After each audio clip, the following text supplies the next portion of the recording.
time this morning to join myself and Mary to chat a bit about mortgages and real estate. So I will just send in the chat a bit of an agenda. So as you can see, so I'll be starting first. My name is Sam Thompson. I am a mortgage agent with Joe Bladdock's office. And we primarily work out of Barrie, but the beauty of being a mortgage agent is that we can do mortgages anywhere in Ontario, and we've worked with Mary quite a bit.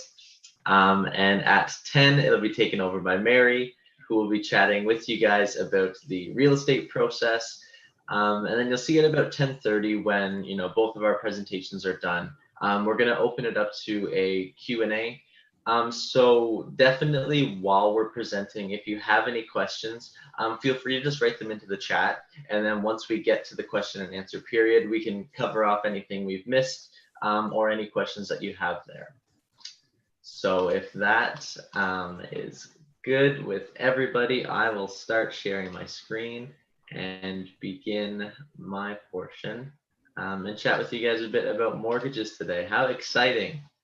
I can hear the cheers on the other side of the muted mics. Okay, cheers. Okay, we're sharing. Alrighty.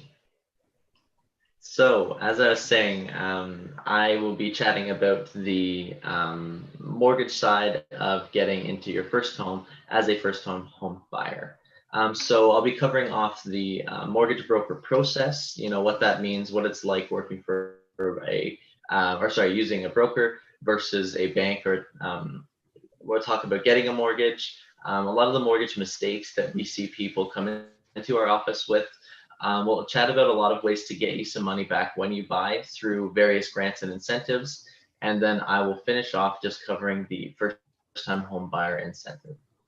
So just a little bit about myself. As I was saying, I work for Joe Bladdock's mortgage office. We work for Realtor Mega Mortgages, and we're licensed with all banks and lenders.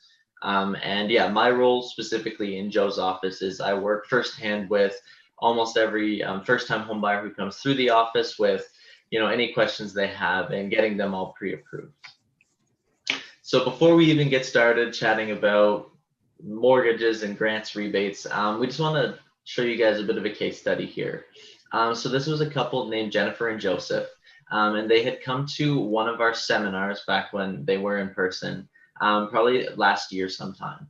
So just take a look at some of their numbers and where they were at in the process to see if it looks a little familiar. So when they came in, they only had $1,400 in their bank. They didn't know what their credit score was, and their approximate household family income was $65,000. So that may look a lot similar to some of you guys coming to this webinar today.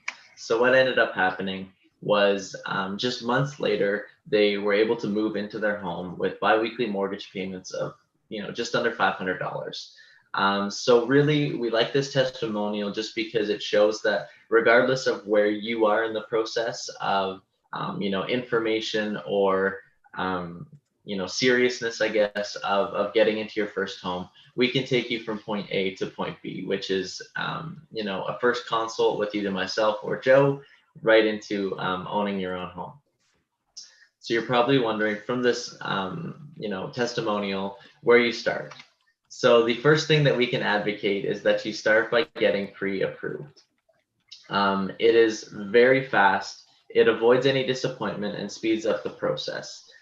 So it really, I think we're experiencing a little bit longer periods to hear back from the lenders due to COVID, but typically we can hear a response within 2 to 3 days if you've been pre-approved. In terms of knowing what to expect and saving you money, the worst thing that we can think about is that, you meet with Mary, you start looking at houses that are, listed price around $500,000. You find your dream home only to realize that you'll only qualify for $450,000. $50,000 is a lot of money to try and, wiggle around and make up. So we really want you guys to know what to expect with a pre-approval so that when you're chatting with Mary, you guys know fully what you're expecting and you can search for homes directly in your price range. It also does present a stronger offer, and the seller takes you more seriously because it's just shown to them that you've done your homework, you've reached out with a mortgage broker or an agent, and you've already gone through some of the qualifying process to get that pre-approval. And another thing, given that we're expecting rates have a potential to rise, it does guarantee your interest rate for the life of the pre-approval, so 90 to 120 days. Oops. Okay, so these are just some of the banks that we currently work with. Some of them you may realize, some of them you may bank with yourself. But this is really just to show that there is a very long and extensive list of things that are available to us. Yes, so a lot of these, some of them you might bank with, some you might not have heard of, but again, it gives us just a more varied approach when we're looking at your mortgage scenario for what lender will work best and what mortgage type will work best as well. So typically getting pre-approved just starts with actually an email. It used to be texts, and then we would have an in-person consult, but now due to COVID, a lot of the times it's just a phone appointment that you'll book through our office. Excuse me. All of our pre-approvals more or less happen over the phone, via text, email, or Zoom Skypes. Yeah, they're really, it's not limited to us meeting in person. We can talk about everything we need, over the phone or on Zoom, and then be sending documents to each other on email. And the only things we need to get you pre-approved is just a pay stub and a photo ID. And then once you're pre-approved, we can get, the other documents from you via email, or if you want to scan or fax it to us, you can do that as well. So why do Canadians use brokers? So this funny analogy or comparison is just to illustrate finding mortgages that fit. I mean, I'm a relatively tall person, and you guys don't know Joe Bladdock, the broker at my office, but he's a very tall guy. So we definitely understand the struggle of trying to find a t-shirt where sometimes it fits on the shoulders, but then it's way too wide on the waist, or it fits around the waist, but it's a crop top like the poor guy on the right here. So we really want to find you a mortgage that fits and really tailor a scenario and an experience that suits your needs. So again, we can provide that from giving you access to more products than just walking into whatever your current bank is. Protecting your credit score is a big one as well, because we only need to do one credit check, and that's valid across all of the lenders that we work with. So we don't need to do individual checks with each different lender that we're looking at submitting your file with. And we all know that buyers have a unique story. So what we actually get to do is we get to communicate directly with the underwriters at each of these lenders.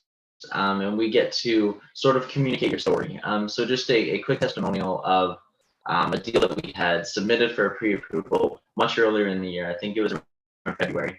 The client had a little bit of poor credit a few years back, and it was showing up negative on his credit report. So what we were able to communicate to the underwriter is at that time he was just a temporary part-time employee, but since then he had secured full-time permanent status. And we actually found that within the next few days his pre-approval was accepted, and we were able to send him that confirmation letter.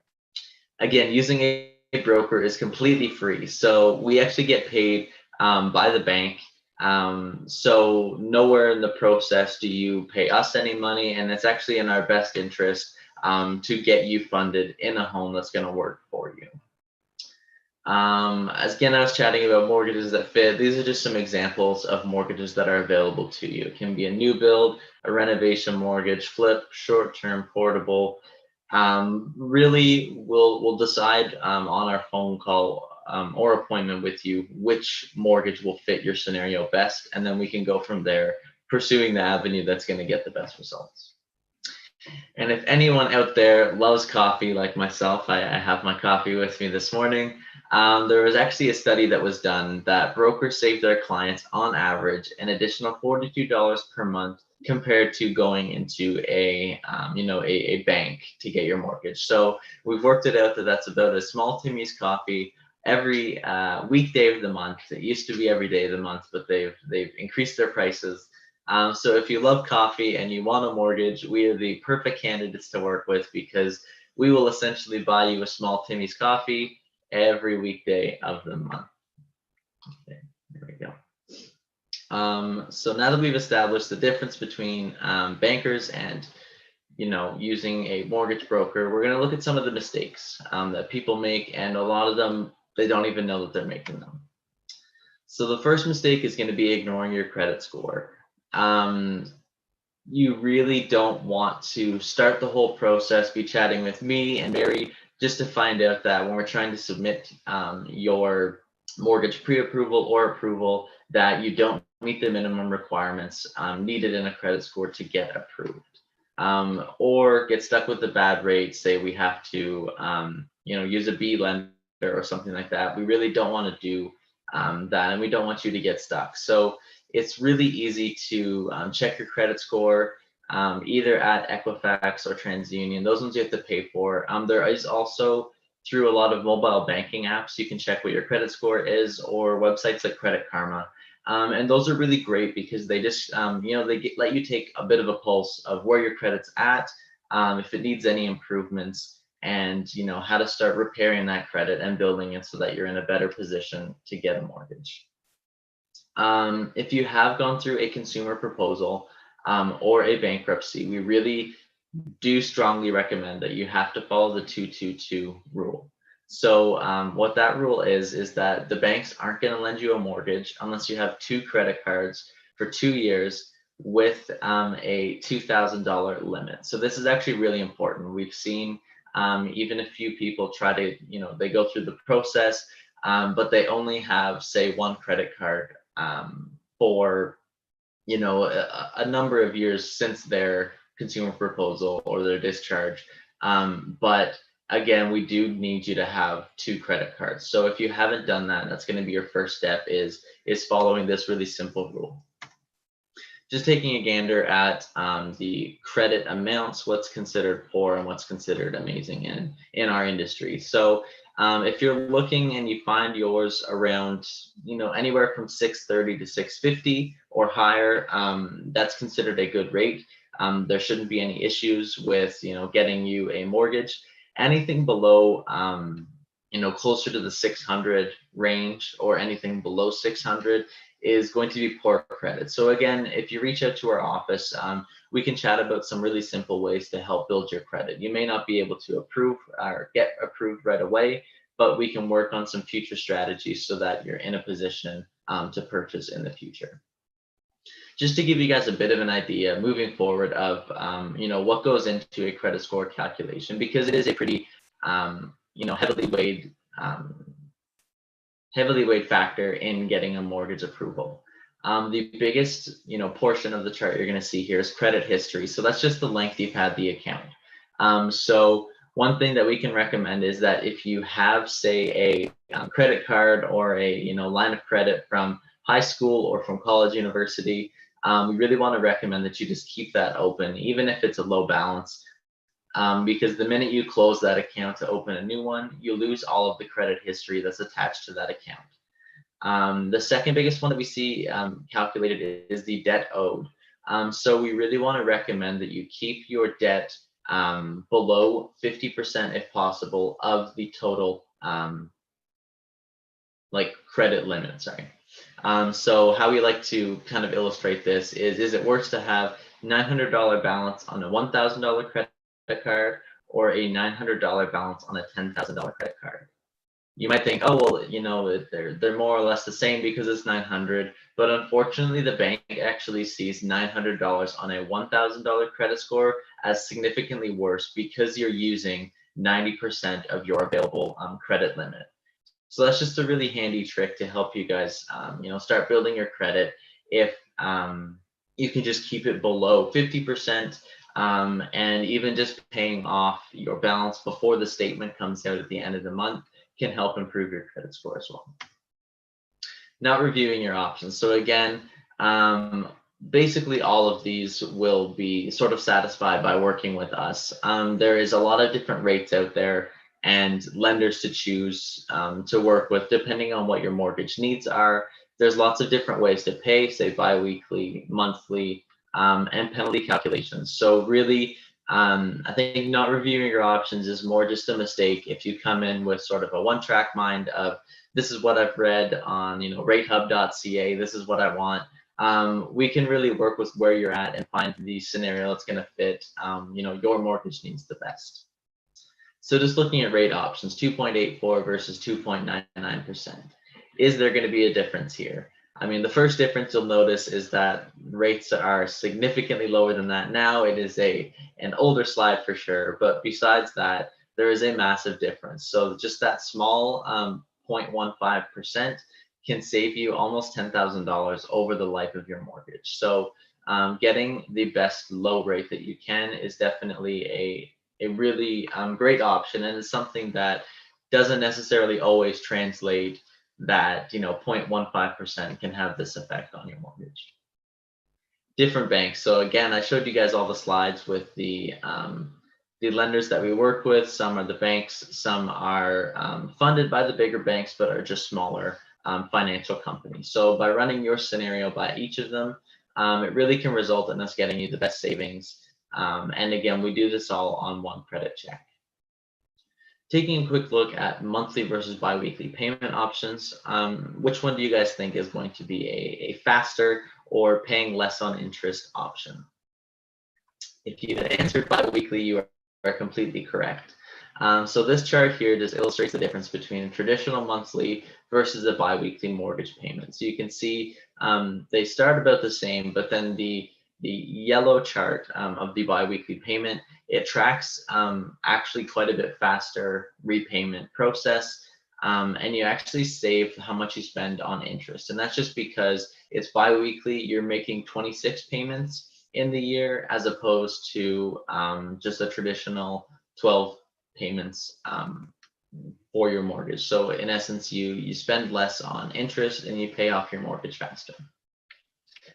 Penalty calculations have actually become a huge portion of concern and definitely something to be aware of. So we all know that sometimes life happens. The only option is going to be to break your mortgage, either by selling out of term.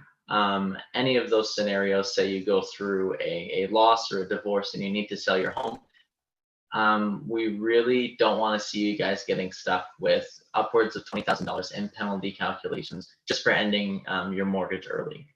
So that's definitely something that you need to keep in mind, and that we keep in mind when we are setting up your mortgage for you, is looking at what that mortgage penalty is to make sure that it's a soft enough amount that in the worst case you do have to break your mortgage, you're not stuck with some of the crazy fees that we've seen from the big 5 banks listed on the screen here. Borrowing too much is also a mistake. A lot of people just come to us and they say, Sam or Joe, like, I just want the lowest rate. Give me the maximum that I can approve for. It doesn't matter how I get there. Just give me the max. We don't want you to borrow too much that you end up house poor. We've seen it before where, you buy everything and, you don't even have enough money to furnish or to pay for the movers to move all your stuff from your apartment to your new home. We want to make sure that you're borrowing within a limit that's not going to leave you guys mortgage payment to mortgage payment and not being able to live in the new house that you purchased. And on the topic of borrowing before you buy, especially even after getting pre-approved, and if you're planning on getting a car loan, make sure you get your full mortgage first if it's possible, because adding a car loan payment, even of $300 a month, $350 a month, it can actually drastically affect what your mortgage qualification amount is. So again, even if you've been pre-approved and you're looking to buy a home in, say the 3 months, and you buy a car in that window, it's still going to affect what your actual approval will be. And if you guys currently, any of you have a car on loan, don't stress, don't worry. We've worked with a lot of people who have car loans to, get them the maximum they can qualify for, even with the car on as their one of their liabilities.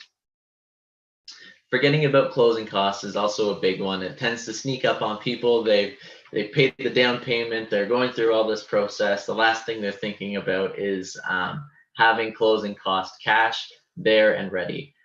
So we really recommend that you save about 1.5% of the purchase price to cover the closing costs. So again, there's more information in, we have a closing cost worksheet that typically we would hand it out. It was in a lovely laminated booklet for you guys.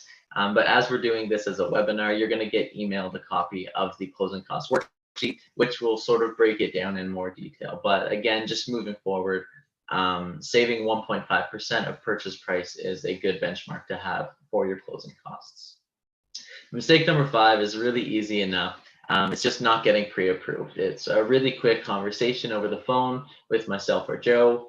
It's completely free, and we can send you your pre-approval after submission, within the same week for sure. Once you've been pre-approved, it's time to start setting up your home buying team. So again, using a mortgage broker, using a real estate buyer's agent, such as Mary here, and really just working with agents that are going to have, your best interest as their top priority. We really want to recommend, Mary will talk more about the real estate side, but we really want to recommend to not use a real estate seller's agent. Always work with a buyer's agent. They're going to have your best interest at heart moving forward. So we will really quickly brush over this. Actually, we might just skip for the sake of time and go into the first time home buyer grants, rebates, refunds. So get your notepads ready. There's a lot of numbers that we're going to be going through here, and it is definitely the best part. So getting started. So first time buyers are entitled to a refund of about $1,000 if you purchase an energy efficient home. So they can receive about a refund of about 10% of their CMHC insurance premiums if you purchase one. This is actually through Genworth. So typically it's a lot of new build homes that you get this refund because you just purchase it as an energy efficient home. So for example, if your purchase price was $425 and you only put 5% down, that refund works out to be about $1,100. Ontario and Toronto land transfer tax rebates. So if you are a first-time home buyer, you are entitled to a refund of approximately $4,000 to cover your land transfer tax if you're in Ontario. If you are in Toronto, there is also a Toronto land transfer tax rebate, so they do have an additional $3,700 refund available for you. I don't think anyone's planning on buying in Toronto, but if you are, this is just to show that that does exist. So there is a rebate if you are buying in Toronto of a total $7,725 that's available to you. So again, using the same example of $425 with 5% down, that refund works out to be about $7,000. New to Canada benefit. I've actually worked with quite a few first-time buyers who are also new to Canada. And there's a very cool incentive that is available where they have reduced the employment requirements to just 3 months. So typically we'll need 3 years work history. They've reduced that to 3 months, and there's no credit score required. So we'll just look at what your bank statements are, insurance statements, phone bills. The only real difference in applying for this is just letting me know in our phone conversation if you are new to Canada, if you're a permanent resident, what your land-in date is. And then the additional documentation we'll need is just your permanent residency card. If you are a first-time home buyer and are planning on buying a new build home or building a new home yourself, there is an HST rebate that's available to you. So for example here, if you are going to purchase a home that is worth $425,000, that rebate works out to be around $33,000. So again, that's just if you're buying a new build home from a builder or you're building a new home yourself. There is also a tax credit that's available to all first-time home buyers. So this is something that you're going to fill out on your income tax report for the following year after the purchase of your home. So in the specific line, I'm blanking on which line of your tax return it is, but you just write in the tax credit of $5,000. And for an example here, a family with a household income of $85,000 works out to be about $2,100 that you get back in the following tax year. Free 1-year home warranty. So again, this is available if you're a first-time home buyer through a selection of some of our lenders. So this warranty covers home heating, air conditioning, electrical, water, heater, and plumbing. So a lot of the bare bones necessities, and we know that if anything is going to happen, with your home, Murphy's Law, it's going to happen within the first year of being a homeowner. So it's a really great, home warranty that's available to you. It covers up to $10,000 in repairs, and there's no inspection that's required. So again, when you're reaching out to us on the phone, just bring this up to us and we can make sure that we get you submitted with a lender that does offer this.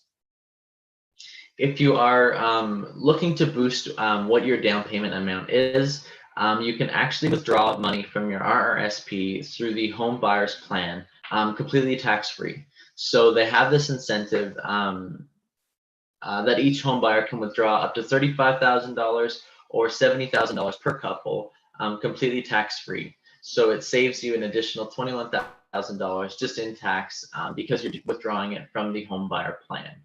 And how this works is you take part in the home buyer plan, you withdraw that money from your RRSP, and then basically it just becomes a loan that you repay.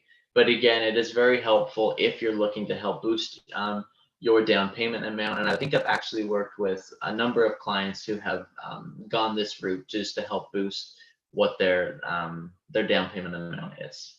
So again, you just have to be a first-time home buyer, a person with a disability, or buying a home for someone with a disability, or if you've just not owned any properties in the last 4 full calendar years, you can qualify.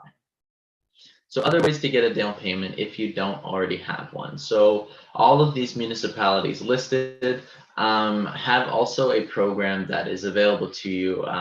They all sort of operate under different names, but it's basically a municipally funded down payment assistance program. So all of these ones listed here offer either 5 or 10% down payment added to your initial 5% down. And the benefit of going with one of these municipal grants is that they are completely forgivable. So typically the qualifications to get them is you have to be renting in the municipality for at least 1 to 2 years, I think.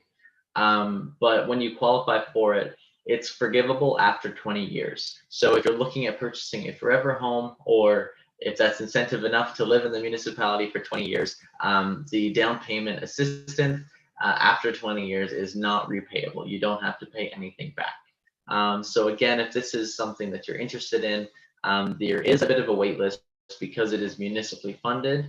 You will be put on a wait list typically, and then once the funds become available, they will get in touch with you, and then you can go from there. Other ways of getting a down payment can be rent-to-own programs, gifted equity from seller, gifted money from family, and accessing line of credit. So if you're going to be getting any sort of personal loans, that is available. The only thing is that money has to be in your account for a total of 3 months before you can use it as a down payment amount. So say you borrowed a personal loan of $10,000, you would have to have that in, say, your checking or savings account for 3 months, so that when we show the lender 3-month history, it qualifies as a down payment. So in total, I don't expect you to remember all of the numbers that we just talked about, or all of the different incentives or rebates, but in total, the savings could add up to about $52,000. And actually, the most crazy part about this is that a lot of these first-time buyers aren't necessarily even aware that they exist. So again, that's the benefit of working with a mortgage specialist such as myself or Joe, is we know that they exist, and we can really help you navigate which rebates are for you and how to get you the most refunded cash when you apply for your full mortgage. So I will quickly go over what the first time buyer incentive is, and then we'll pass it over to Mary to talk about the real estate side.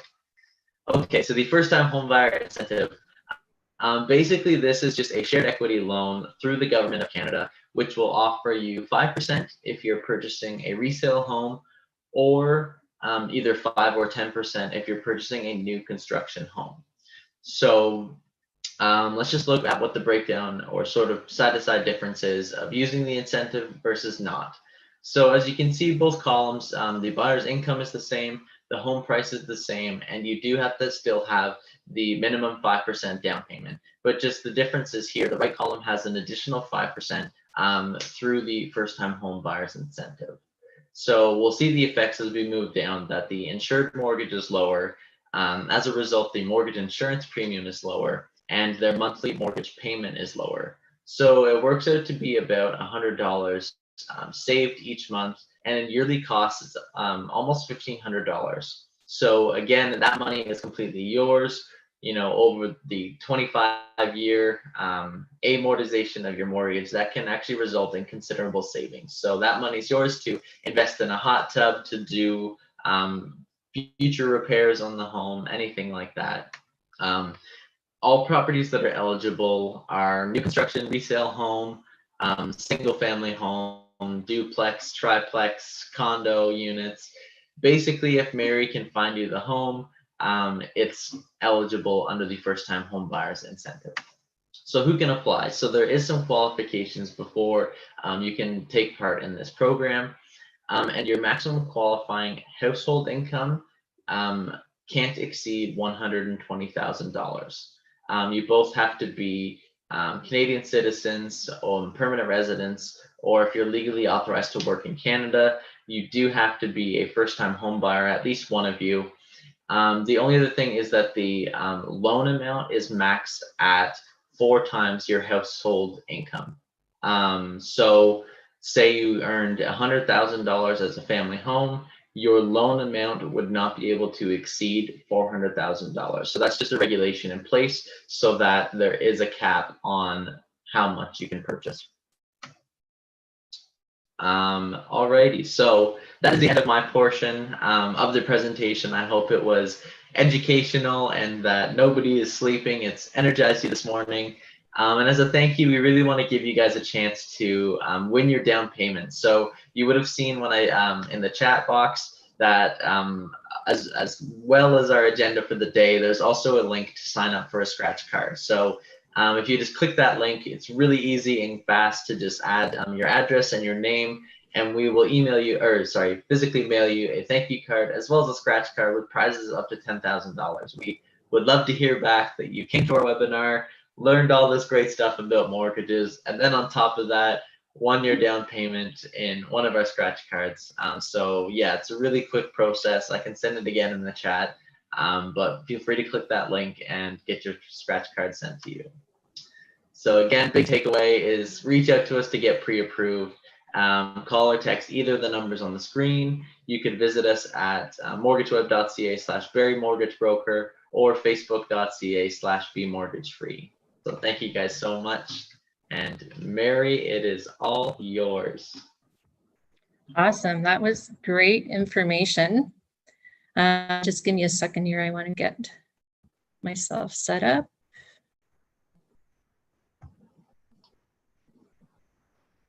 Okay. Okay, here we go. So my name is Mary Ralston. I'm with RE/MAX Twin City in Waterloo.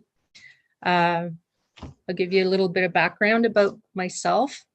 I've been in real estate just over 9 years.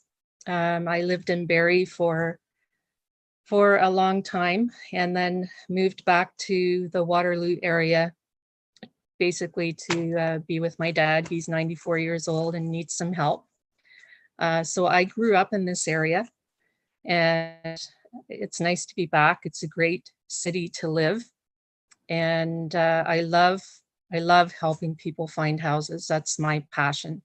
So I'm hoping that one day I can help all of you find a house to live in. So just some tips to give you when you're thinking of buying. Basically, what I'm going to do today is take you through what it's like to buy a house from my side and what I do to help you and relieve the stress that can go along with that. So some tips that you need to know before you buy. You need to work with a lender for pre-approval like Joe and Sam. It's really, really important, especially in the type of market that we're in right now, that you get a pre-approval done. Because if you don't have a pre-approval And so let's say we go out looking at houses, you haven't been pre-approved, you find a house that you like. Pretty much every house that we're going to look at is going to have a lot of different offers on it. And if you don't have your pre-approval, then we're not going to win that offer for you, and you're going to lose out on a house that you love. So it's really, really important to get that done. So things that you need to think about as well as your pre-approval. There's going to be some costs for buying.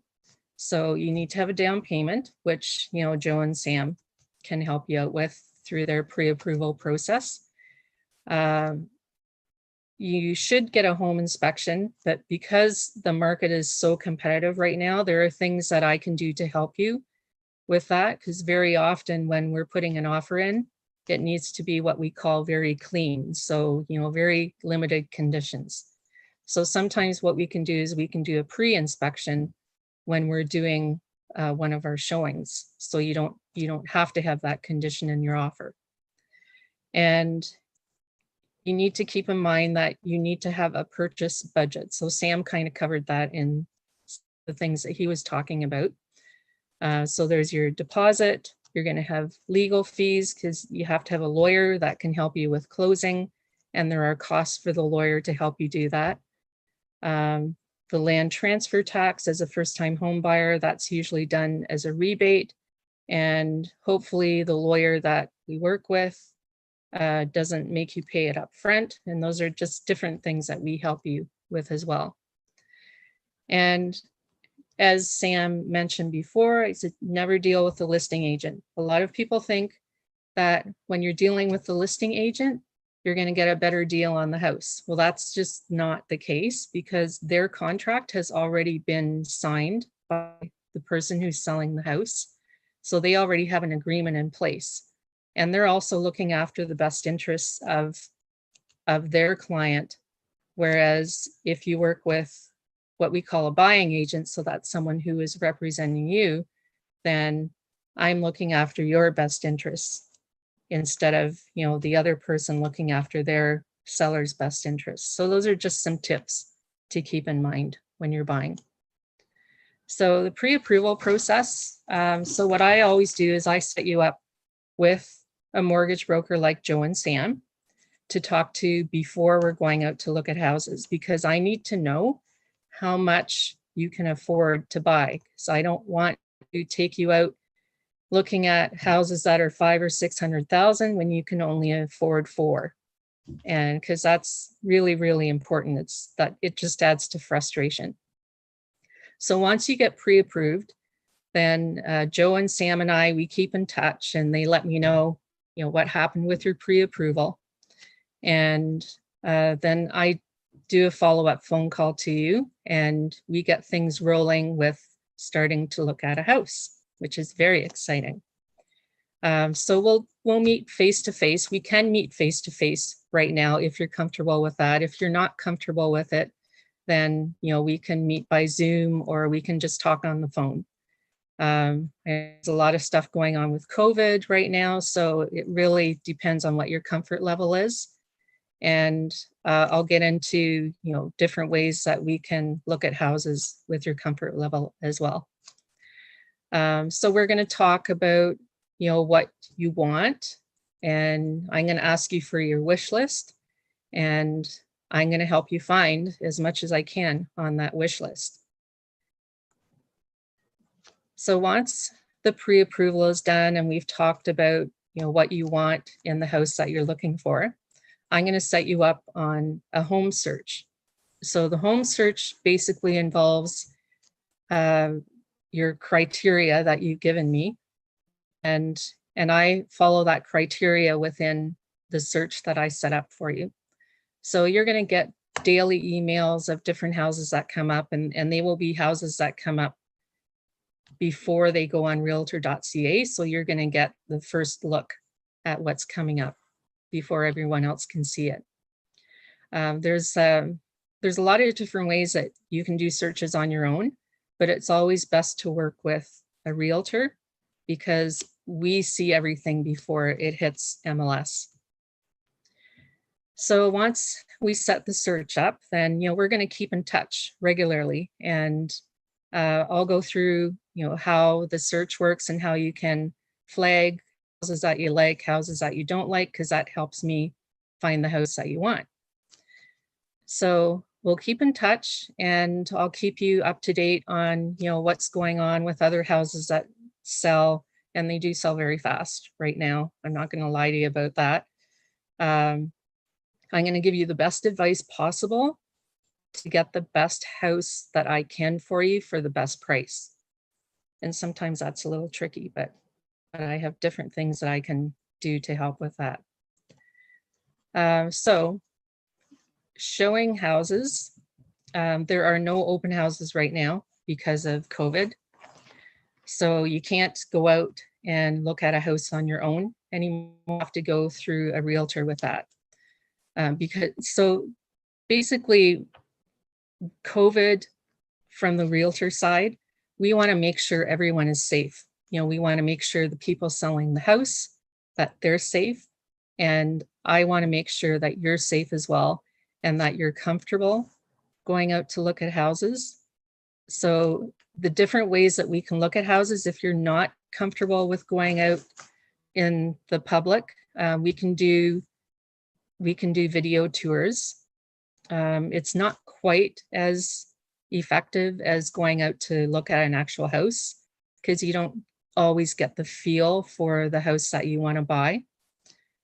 But what I also do, if you're not comfortable going in and we do a video tour, I can go in and I can look at the house, because I'll see a lot of different things that you need to keep in mind. So, things like the furnace, I'll check to make sure the furnace is okay. I'll check to make sure the roof is okay.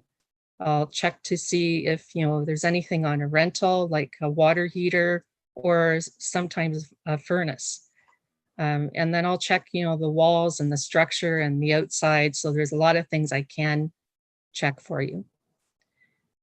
So if you're comfortable going into a house, then, we check those things together, and we have to set up an appointment with the person who's selling the house for a convenient time that works for both of us. The showings are limited to a half hour now, whereas before we used to be able to do up to an hour for a showing. You also will have to do a pre-screening questionnaire with me. So we do that ahead of time. And it's pretty simple. It's all the basic questions that you're being asked when you go into a store. And it's just to make sure that everyone's healthy and safe. And we also have to have permission from the listing realtor and the homeowner for viewing and follow, the protocol that they have in place. So, it's just all the standard COVID stuff that we're going through right now. So what I do, so me helping you as your buying agent. So let's say that we found that house that you like and you want to put an offer in on it. So what I'm going to do is I'm going to walk you through the best possible offer to get that house. So right now, like I said before, everything is very competitive. So chances are the house that you're going to look at that you want, there's probably anywhere from 5 to 15 people that want the house as well. So that's where I come in, and I help you get that house, because I know how to get offers accepted. And so basically the way an offer works is we put conditions in the offer that right now are very limited. So that's why your pre-approval is really important, because if you have a financing condition in there where, your offer is conditional for a certain amount of time to make sure you get your financing, it's probably not going to work. So the pre-approval needs to be done before we do an offer. Because when you're in a situation where you have 5 other people who are putting offers in, and so let's say you condition on yours that they don't, then the sellers are probably going to take the other offer instead of yours. So I know it sounds a little stressful, but there are things that between Sam and Joe and I that we're going to help you with to take that stress away. So the fun part is going out to look at the house and find the house that you want. And then my part is making sure that you get that house. So when we're talking about the house that you want to buy, I'm going to go through different things that I might see that you might not think about, within the house, to make sure that you're aware of everything that you're buying. And I want to do the best job possible for you to make sure that you get what you want. So after we do an offer, so let's say we found a house, we did an offer, your offer got accepted, then there are things that we do after that as well. So I'm not just going to disappear. I'm going to help you all the way through right till the end. And I stay in touch with you after as well. So after your offer is accepted, you're going to need a lawyer. So I have a list of contacts that I provide you. So if you don't know a lawyer, then I can help you find a lawyer, because you do need a lawyer for closing. If when we were looking at the house and you wanted to do what we call a pre-inspection, so we don't have to have the home inspection condition in your offer, because that helps to get it accepted, then I will help you find a qualified home inspector just to go through the things that they can go through in one of our showings. I'm also going to help you with any other contacts that you need. So like, let's say you need some home repairs done. I have contacts for that. If you need someone who, if you have to do windows in the house, if you want to replace windows, anything to do with yours, I'm going to give you a contact for that.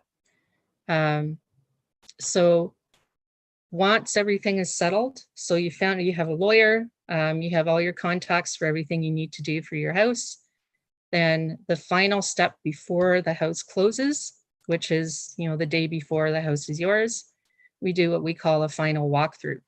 So some realtors don't do this, but it's really important to do, because first of all, we want to make sure that the people moved out of their house so you can move in. And it's kind of important. And because if they didn't move out, then you can't really move in, and that affects your closing. And we also want to make sure that if there was anything within the offer that we wanted the sellers to fix, we want to make sure that that was done as well. Because I have had that situation come up where we've had a surprise where something wasn't done. So then that's where I come in and I help to make sure it gets done before the house closes. So after you move into your house, like I said, I'm not just going to disappear. I'm going to keep in touch with you. And I'm going to add you onto my client appreciation program. All of my clients are on this. They get monthly newsletters from me. And there's just different things that I send out every month. Just, things to do, maybe renovating, painting. I've sent out credit tips, that helps with keeping everything in line for you, and just different information that it's good things for you to know.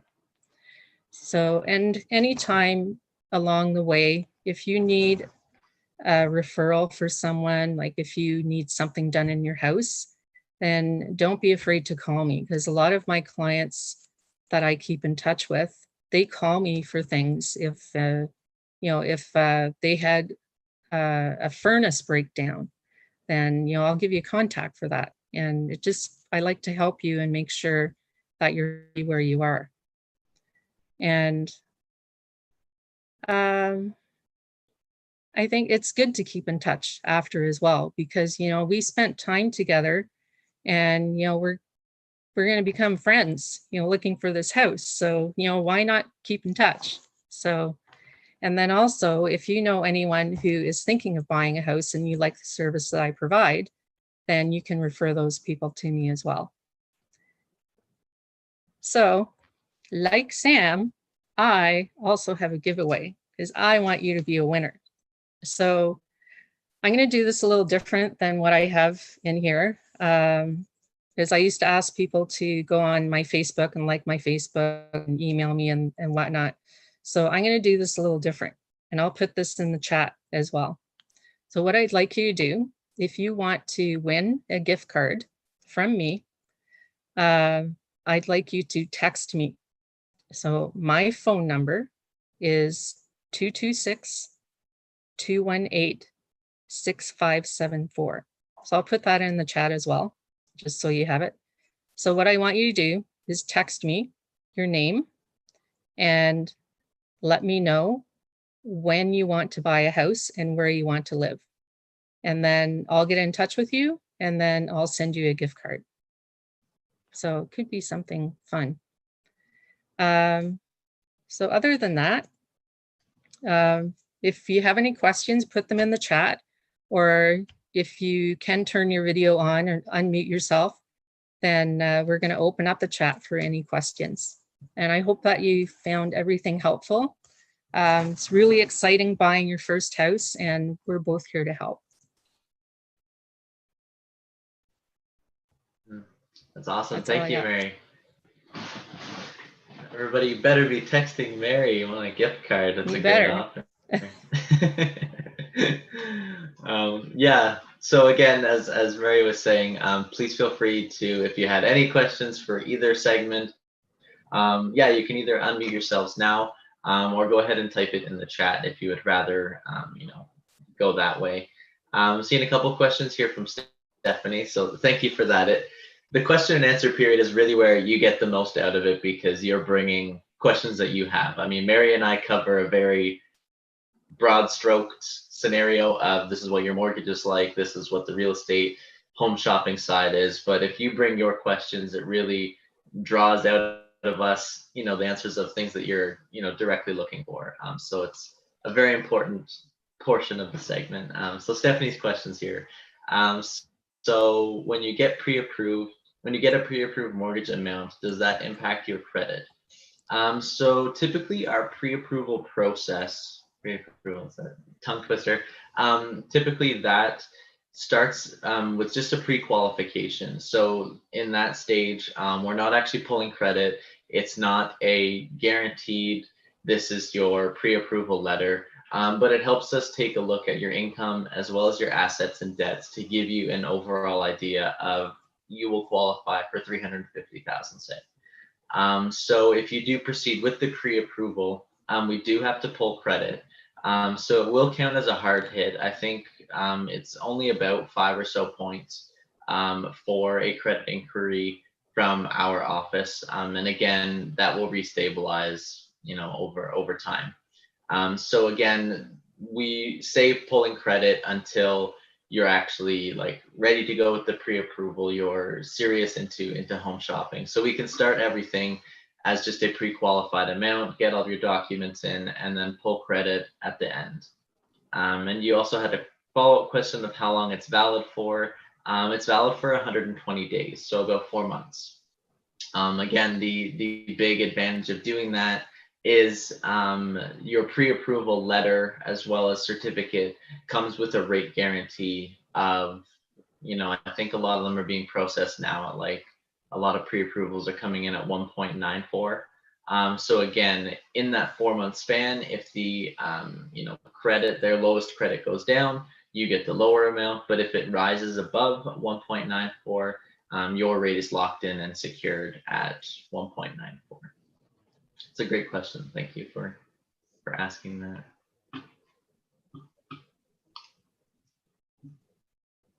Checking our Facebook or YouTube to see if we have any questions.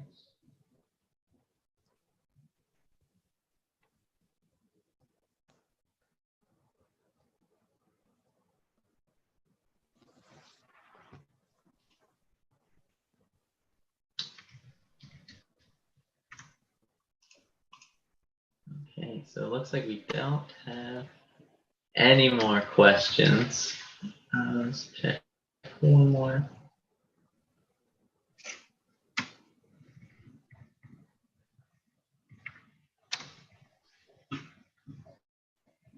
No questions. Oh, give me a minute. I think we have one coming Okay, from perfect. Amy. This is a great time while we're waiting for Jamie to text Mary or to click my jot form link there to enter your chance to be a winner today. And Everybody Jamie, wants to be a winner. that's right. And Jamie, if it is easier, you feel free to unmute yourself, and if a conversation is easier for you. We love to talk. It's been a funny experience in COVID. It feels strange to be face to face and talking with other people. Hello, can you hear me now? Yep. Okay. Hi. So I have a question regarding the home buyers plan. So you have money in your RRSP, and in order to take it out, I know there's a sequence. But could you go in detail what the sequence is? And Yes. because you have once you put your offer, okay. So there is penalties if you don't buy the house. What goes in what entails that process? Mm-hmm. Yeah. So through the home buyers plan, I think there's a website that you go to, and you start the withdrawal once you already have once you have put an offer, like a live offer, in on a home. So either after you're pre-approved with our office, or if you just go straight to Mary, obviously we'll recommend you get pre-approved first. But once you do, and it must be occupied as a primary resident. We do see a lot of these incentives. People are wondering, can I get the first time buyer incentive or use the home buyers plan to purchase a rental? Unfortunately, a lot of them, they do need to be your primary residency for at least a year. So that's, again, something to keep in mind. But again, so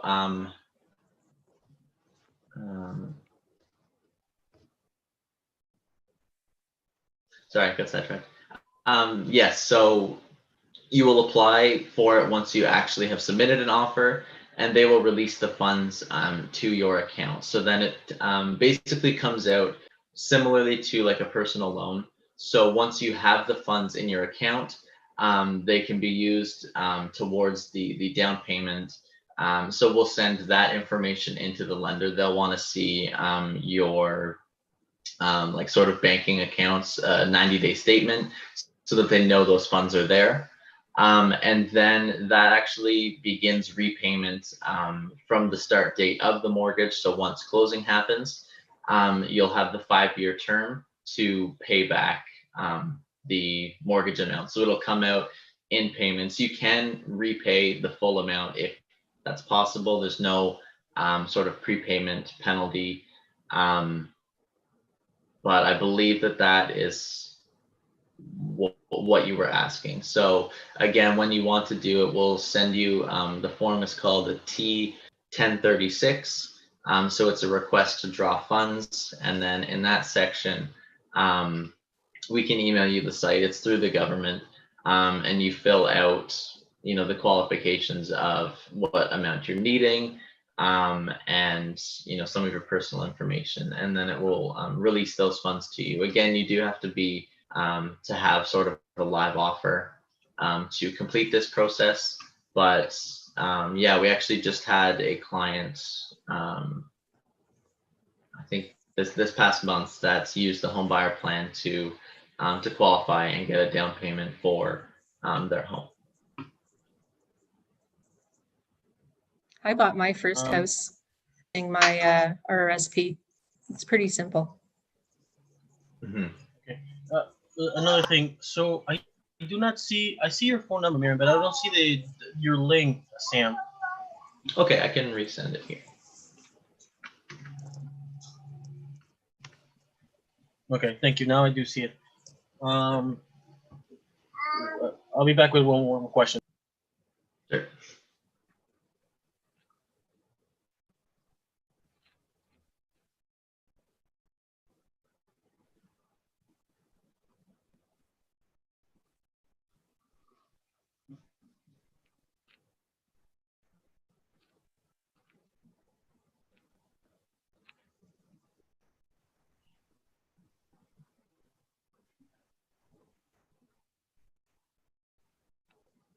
We need a music time filler. That's what I was just thinking. Some good elevator music to.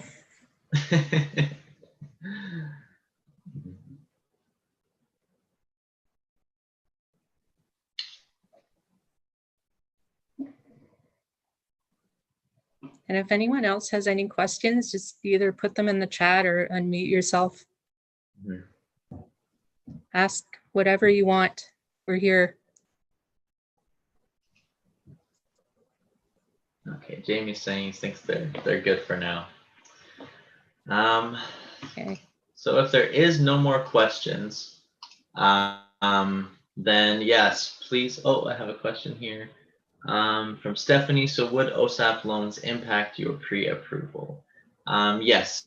So any sort of loan that's currently in repayment or credit accounts that are in repayment, they will come up on your liabilities sort of section of your application. So it will affect it. OSAP loans, because the timeline's relatively forgivable and the interest rate isn't too high, we find it doesn't have a dramatic effect on your qualification, but because it is a loan in repayment, it definitely is a factor. And I have even been asked, especially because of COVID, OSAP's done a lot of stuff for deferring payments or giving you a time. Unfortunately, we still do have to count your OSAP loan and what regular payments would look like when we submit your file, just because the banks need to know that, once the deferment period is over, does the mortgage still work with those payments coming out every month? But yeah, that's a really good question. OSAP loans, I think we get asked quite a bit about how your OSAP loan, just because it functions a little bit differently than getting like an unsecured line of credit or a personal loan. So it's a good question.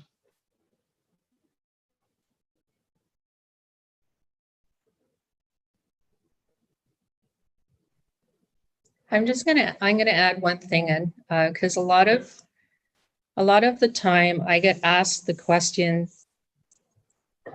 should I wait until housing prices drop? Mm. The experts in this area say that housing prices are not going to drop. Like, no one has a crystal ball, but just to put it into perspective for you, someone put out an article just when COVID hit that housing prices were going to drop, and the opposite happened. Housing prices went up 20% in Kitchener-Waterloo. So, pardon me. So just to kind of give you an idea, so a year ago, I sold my house for $420,000. That same house today sold for $520,000. So there was a big jump. Now that was in Barrie, but the same thing is happening in Kitchener-Waterloo. So if you hear from people that, oh, you should wait to buy, wait till the market crashes, chances are it's not going to crash. And the longer you wait, the more prices are going to go up. Because the experts are saying that in the next year, they're probably not going to go up 20%, but it'll go up anywhere from 7 to 15%. So there's going to be another jump coming next year. So if you can buy now, because you don't want to be caught where, you get a pre-approval today and then you think that you should wait until prices either stabilize. It's probably not going to happen. So that's just a little tip for you. Yeah, it's really good. I think there's been almost every webinar, somebody has asked that question of, it's a popular do we wait question. for the market? What do we do? Mm-hmm. Yeah. Alrighty, so if there's no more questions, we will let you guys go.